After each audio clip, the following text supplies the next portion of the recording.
الشمع المان أورمو في خبجمتوتا في داوتوتا محمد أورمو channel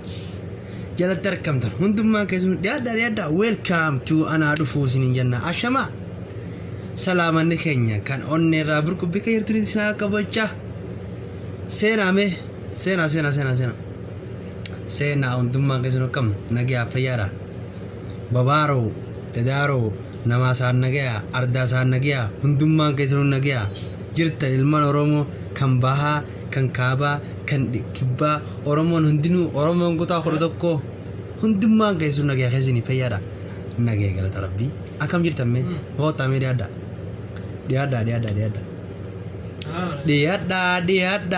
diada hundumma kenyaaw galmitak tikityanus galmitak takwantef tumsa walib hagonu yo jannu oromo takkom suda male buafi bey nagada biras kete kabachu fi faida rumfa khanas kete daldalanu wan njire jechu malif yo bil somne matuma fiti yo gabrum nemo mata fiti wan gabrum nu gara hoji walotti wolen dufne yo mata fiti bil somne irragari da wanju qamna choranta khanafu media da gutuma ngesunu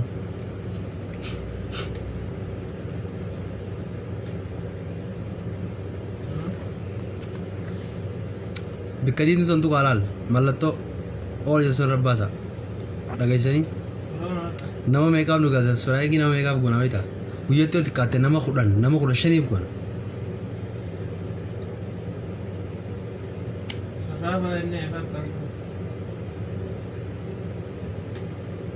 هيا اسمعني كرا أوتو خنياتي دبرة هاتو واني أما يرى أما بيخيسة دي ما جلو واني سلاو بارتين بالسجنة يوخاو بارتين ODF يكون كرا OPDR را كرا ODF يجري مكون كايو إني كاوي ديمون وان نما من سيدا ديرو جرا كينيو وان نما من سيدا نما من سيدا مو أبدي نما تورمو ألوتا برو كان دوبو أبدي تورمو ألوتا أورمو كان لفابلكو يوخا دغلي كيرو وان جاماسن فولدرا تيتر كام فچيسا جنني امنا كنمو كان اكام توكود غافينا تاجر اني يلكبا موتمان منستر ابو ابي امكيانين كن اورمو تيف نمني اورمو يوتيف يو انغو كبتي نفايتو يو كايو اورمو دا دلمانغي كو اورمون جارا دبت كافشنتا ميلما واسدي غابت تكفان افان اورمو افان فدرالا تو افان فدرالا تي افان وجيفي دلدل بيتي دي اتناسو مدندو لما فان اورمون لفا الراسامت لفا الرحارمت لفا الرارمسن الردي دي بي اباتو سدفان آدافي afaan seenaa isaa hunda dagaagsu oromoon gaafii tara jaara dhibbata kaashinta mana guutuu itti dararamuudhaan mana hidhaa gaalittis dararamuu fi qaama hirrifuu sammuu nama tuquu mana hidhaa keessatti bineensa adda addaa nama gaddisuu irrattis kan ta'e kanaa jechuudha. oromoon jaara dhibbata kaashinta mana guutuu walitti qabsaa turte wooma sadeenuma kanaatu hojii oromoo guutuuf keessatti hammataa jechuudha. wooma silaa oromoon gaafatu hundaa'u kanumaatuuf keessatti hammata. ومثلا أورمون ماستر بلاني وايد ما هنداو خنماتو في كده تمداچو دميسا وغافي سدينتون غافي ايجو غدو اورمو ايزا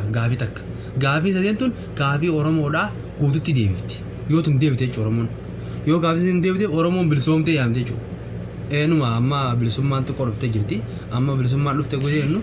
جوار ما بي راد بلسوما اورمو لم بي غلبي يغيت جرا تيمو كون جيجيرم ديكا ينمله جيجيرمني ديكان كون نما سبو جامچو nama sabun amma fakkeenya karaa wallaggaa lixaa kanatti akkasumatti kumaandi boosii nama dhibbaafii jaatam sadii achitti arguudhaan akkasumatti warreen biyya keessa jiran achi jiran yuunivarsiitii wallaggaa keessa jiranis gara hidhaatti ammas miseensa abaahoodhaa kaafaa'oo kana gara hidhaatti oofuu ammas warreen shanee deeggartan janii kan ammoo ijoollee halkan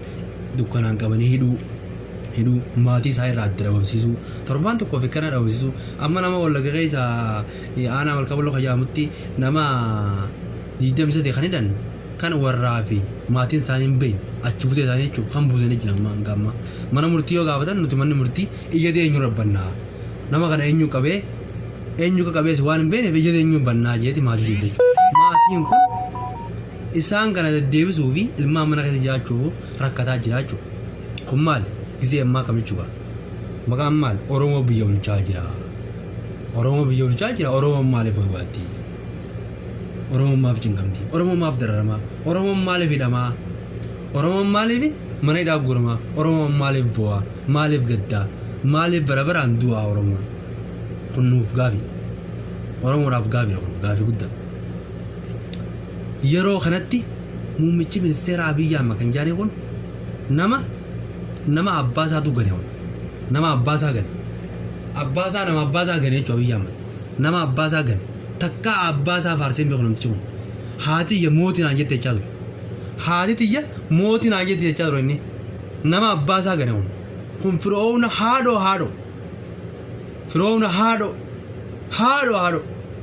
namtichi kun Oromoo sii miti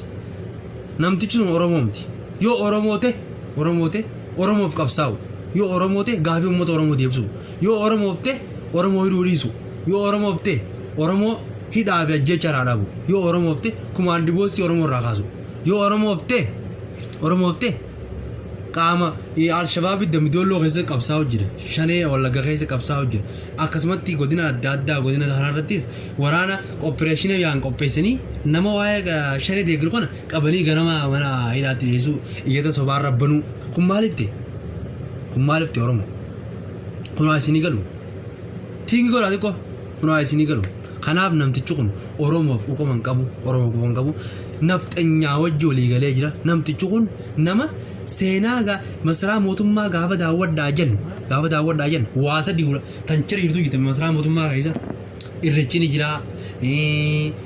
jira alaabaa Minilik ni jirti akkasumatti shimbirroo leenci ni jira kanarratti irreecha kana suuraa irreechaa gubbaarra jirti jalalatti immoo mana cabaa tokko jira kun maaliif ta'e jeetii gaafate gaazexaan dammaqaan nagataa tokko kun maaliif ta'e naan kun lakkii uumaa rakkoon qabu akkuma duraan jiru jira kun maaliif ta'e duuba namtichi kun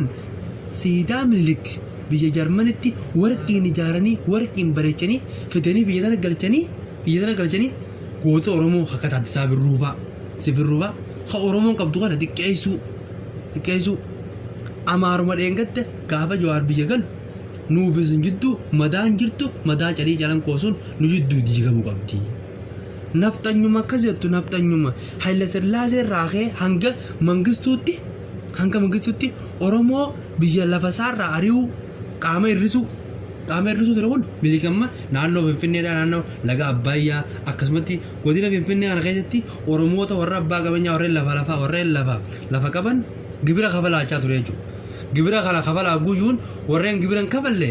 gibirri isaanii yoo xiqqaatamee kan dhuftaate qaama hirrifamanii deeman jechuudha. Qaama hirrifamuu jechuun yookaan harka muramuu kanaaf dure jechuudha. Amma naannoo godina Finfinnee keessatti laga Abbaayyaa keessatti gootota Hassan Umar kan jedhamu yeroo san keessatti Mashashaa wajjin Minilik wajjin obboleessi Minilik Mashashaan wal qabatee falmii addaa gaggeessaa ture jechuudha. Namni sun goote jabaadha seenaan isaa seenaa dheertu xiqqoo gubbaaratu nama bareeda malee yeroo san laga Abbaayyaa keessatti waraana ture namtichi sun hoogganaa waraanaa ture yeroo kana ayyaana waraanaa Minilik Mashashaan obboleessa Minilik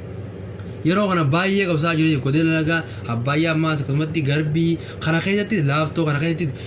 hedduu baay'ee waraanaa wallolaa ture jechuudha. Yeroo siyaasa daffaas injifachaa ture fardaa fi eeboo namtichi kun gaachana sila qawwee qabaachuu san ta'in fardaa fi eeboo bichaa lolaa jechuudha. Gaafa maayyii raadhumaa namtichi goonii kun maal murteesse eeboo isaa caccabsu farda isaa ajjeesu waraana ittiin nama waraanu san gubee awwaalu eeboo isaa lafatti awwaalu booda immoo harka diinaatti kuufachuun ifa ajjeesee jechuudha namtichi sun. Gootawwan Oromoon gootawwan akkanaa qabdi gootawwan babbeekamaa gootawwan jajjabaa kana qabdi jechuudha. Sanirraa eegalee Oromoon akkasitti dhabdee arraan tana sadarkaa dhaloonni qubee jireenya kan jedhamu kun Oromoo tana gartee Oromoo arraa sadarkaa tana geesse tan afaan fi dubbattu tan alaabaa fi xiqqaattus Oromiyaa keessa gad dhaabdee falmaa jirtu tan kan ittiin ga'e gootawwan akkasii fa'aa ture jechuudha. Gootawwan Oromoo gaa hedduudha. Walumaa galatti wal qabnee bareedaa beektaa yoo ammaa tokko dubbanne dheeraadha. Walumaa galatti Oromoon goota qabdi. Oromoon takkaa namaaf isin kun jechuudha. Humnumaan caalame malee Oromoon takkaa hubee jilbiibbattee sooratee namne jechuudha. Oromoon humnumaan caalameeti humnaan bulfame jechuudha Oromoon. wayyaaneen gaafa jireenya dhuftus sobatti nun cabsine nama 45,000 itti abdeeti dhukkee irraa baaftee gaazuu nu bulchite jechuudha. Oromoon dadhabee miti humnaan caalameen nu bulchite wayyaaneenis. Arrammoo